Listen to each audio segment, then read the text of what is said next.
ជម្រាបសួរពុកម៉ែបងប្អូនអ្នកទាំងអស់គ្នាថ្ងៃនេះគឺជាថ្ងៃ14ហើយខែ12ឆ្នាំ2025ហើយខ្ញុំបានមកដល់កោះកេរគឺជាលើកដំបូងសម្រាប់ខ្ញុំហើយតាមការពិតទៅខ្ញុំបានឃើញប្រាសាទកោះកេរនេះច្រើនឆ្នាំហើយប៉ុន្តែខ្ញុំអត់ទាន់មានឱកាសមិនទាន់មានពេលវេលាមកទេប៉ុន្តែថ្ងៃនេះគឺខ្ញុំបានមកដល់ប្រាសាទកោះកេរហើយអ្វីដែលខ្ញុំនឹកស្មានមកដល់នោះនៅទីនេះគឺប្រាសាទច្រើនមែនទែនរាប់រយប្រាសាទតែម្ដងហើយខ្ញុំអាចនឹងគិតថាជាអាណាចក្រមួយដែលរុងរឿង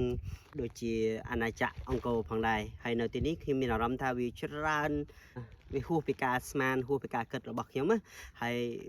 ប្រាសាទមួយគឺធំមែនទែនហើយជាពិសេសនោះគឺគេធ្វើអំពីថ្មបាយក្រៀមហើយមកដល់ទីនេះគឺជាប្រាសាទកោះកេរហើយខាងលើនោះគឺថ្មធម្មតាដែលថ្មដែលរឹងមាំជាន់វិញបងប្អូនគឺមាន7ជាន់ហើយសម្រាប់ចិន្តាគឺមាន4ទិសបាទហើយចិន្តាមាន4ទិសហើយវាស្របជាមួយនឹង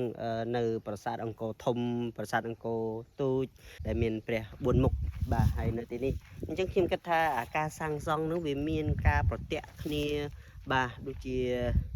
ជាអត់មានអីឃ្លាតឆ្ងាយពីគ្នាទេអ្នកនរគ្នាពីមួយជំនាន់ទៅមួយជំនាន់មានអារម្មណ៍ថាវាដូចគ្នាការសាងសង់នឹងដូចជាពុំតែមួយអញ្ចឹងណាប្រាសាទកោះកេរនេះគេសាងសង់ឡើងគឺដើម្បីឧទ្ទិសទៅដល់ព្រះវិស្ណុដែលជាព្រះ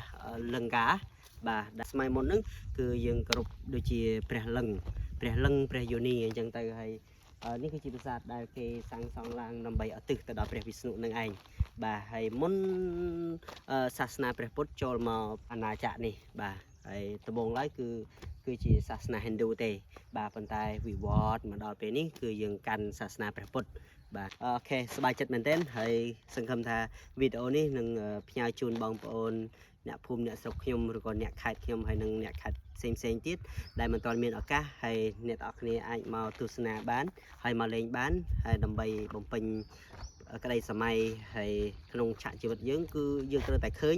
បាទស្នាដៃបុព្វបុរសដូនតា